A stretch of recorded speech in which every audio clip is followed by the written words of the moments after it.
Delicious, delectable, delightful. All of these things begin with D, as does our grape today on the A to Z of wine, as we take a look at D, and D is for Dolcetto. Hello and welcome to the Grape Explorer, where we celebrate the world of wine. On this channel we do wine education, product reviews and lots of tastings, so if you're interested in wine, consider subscribing.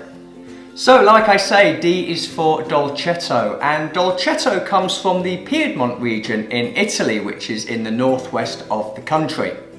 The word Dolcetto itself means little sweet one, although I will say Dolcetto is not used for sweet wines, and today's wine is a dry wine.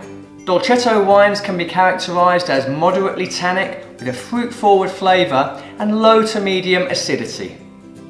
And Dolcetto is actually one of the lesser known grapes from the northwest Piedmont region of Italy, the best of which come from the Alba region, and it's an Alba Dolcetto that I'll be tasting today. This is actually called Dolcetto d'Alba.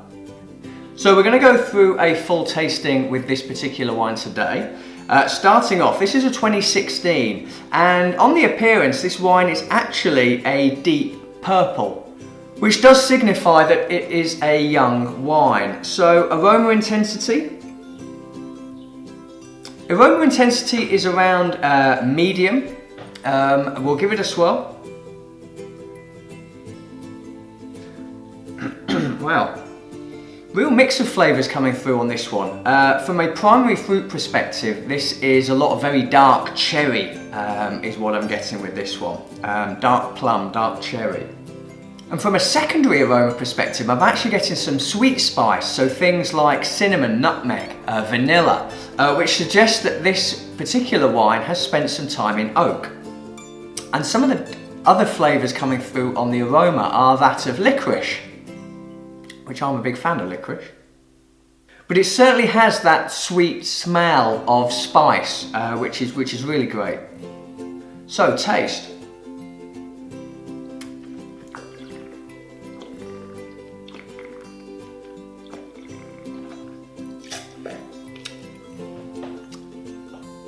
Wow, that taste profile that I was expecting from Dolcetto is actually what's coming through here. So, acidity is medium. The tannins are also medium plus. I can really feel the tannins, although this is quite a younger wine. And the flavours that come through is cherry, but particularly bitter cherry, which is very nice indeed. I also get this kind of toasty feeling, which I think is associated with the oak. I can taste some of that spice and that vanilla as well. I can picture myself sat in the northwest of Italy and enjoying this wine with things like cured meats, perhaps even a cured meat pizza. I think that would be a fantastic match for this one.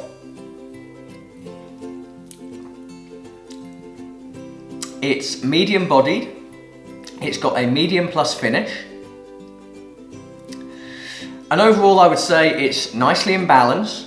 The aromas of cherry are what I was getting on the palate. That sweet spice as well is what comes through. It's got a good length. It's not particularly intense, but I do think it's quite complex. I'm getting some primary and some secondary flavours with this one. And I'd be curious to see what would happen with this wine over the course of a few years. Now, I have been told that Dolcetto should be enjoyed young, but with some of those secondary aromas that I'm getting, I'd be curious to see if there would be some bottle age coming with this one as well, and perhaps some of those fruit flavours would become slightly more dried. You might start to get some prune, some fig perhaps. Overall, I would say that this wine is very good, and definitely one that I would recommend. Although I would say I did struggle to find a Dolcetto wine going through local shops and supermarkets. I ended up getting this in a local wine shop for £12. So Dolcetto, like I say, is one of the lesser known grapes, and I did struggle to find one locally. But let me know yourself, is Dolcetto something you've enjoyed, or are there any other wines beginning with D that you would recommend? Let me know in the comments section below. I'm the Grape Explorer, and I look forward to tasting with you again soon. Cheers!